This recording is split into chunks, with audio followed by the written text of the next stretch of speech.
Bonsoir les garçons, tout d'abord, bonne année et pas bananée, hein, ça c'est autre chose. Alors aujourd'hui pour cette première chronique, je vais vous parler d'une série extraordinaire, drôle, émouvante, très inventive et qui parle d'un sujet qui concerne quasiment 10 millions de Français. Alors non, c'est pas le fait d'être con, ça malheureusement, il y en a beaucoup plus que 10 millions. Ça va Dio? Donc cette série, c'est un format court de France 2 créé en 2011 par Ad Abdelli et Fabrice Chanu, tous deux atteints d'un handicap. Cette série s'appelle donc Vestiaire. Mais vous allez me dire, oui, mais Hugo, oui, c'est pas parce que c'est des handicapés que c'est forcément bien, tu nous ferais-tu pas un peu de sentimentalisme? Alors déjà, face de rat, je te connais pas, donc pour toi ce sera Monsieur Couturier. Et ensuite, non, c'est pas du sentimentalisme, c'est tout simplement du talent à l'état brut. Avec des comédiens talentueux, je prends en exemple Alexandre Philippe qui joue Orson et qui est atteint d'une agnésie au bras et qu'on a pu voir dans la série OCS Les y Compagnie, que je vous recommande, mais ça, on en reviendra une prochaine fois.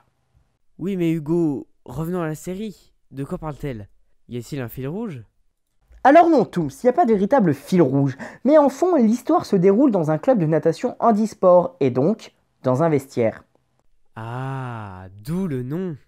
Et ouais, handicapé mais pas con les gars, et on revient à la question du début. Donc, dans cette série, on suit les aventures, parfois absurdes, d'Orson, de Romy, atteint de poliomyélite, de Caro, interprétée par une valide, Anaïs Fabre, qui joue une victime d'un AVC étant petite et qui a des pertes de mémoire. Et mon favori, Ramirez, joué par Luc Rodriguez, un acteur atteint d'infirmité motrice cérébrale. Et tout est du caviar dans cette série. Je pourrais vous en parler des heures, je pourrais vous parler des invités de luxe, autant devant que derrière la caméra. Par exemple, Patrice Lecomte qui a réalisé un épisode, ou aussi Brigitte Macron interprétant son propre rôle dans un épisode de la saison 8. Je pourrais parler aussi des auteurs comme Lamine Lesgade, découvert dans On ne demande qu'à en rire, et qui pond de l'humour noir de qualité. Et je pourrais aussi vous parler de ces épisodes musicaux comme Les Paraplégiques de Cherbourg, qui est une référence au film.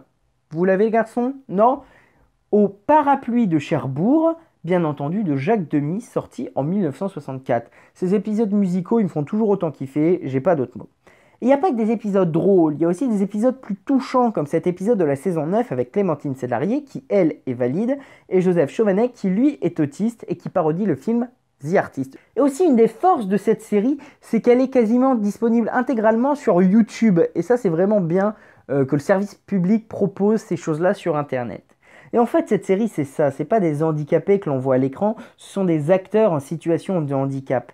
Et c'est vraiment pourquoi j'adore cette série. Ça montre que l'handicap n'est pas un obstacle, mais au contraire une force. Je suis sûr que Philippe Croison, amputé des bras et des jambes qui a traversé la Manche à la nage et que l'on voit dans la série, me fout la pâtée aux 100 mètres nage libre. Que Alexandre Philippe, lui, remportera un prix d'interprétation bien avant moi et que Ada Abdelli écrit nettement mieux que moi. Pas de commentaires sur l'écriture de cette chronique, les garçons, s'il vous plaît. Merci. En gros, cette série démonte la gueule à tous les préjugés sur les handicapés. Et si, les garçons, finalement, le seul véritable handicap en France, ce n'était pas la connerie. Et ça, malheureusement, pas sûr que ça se soit.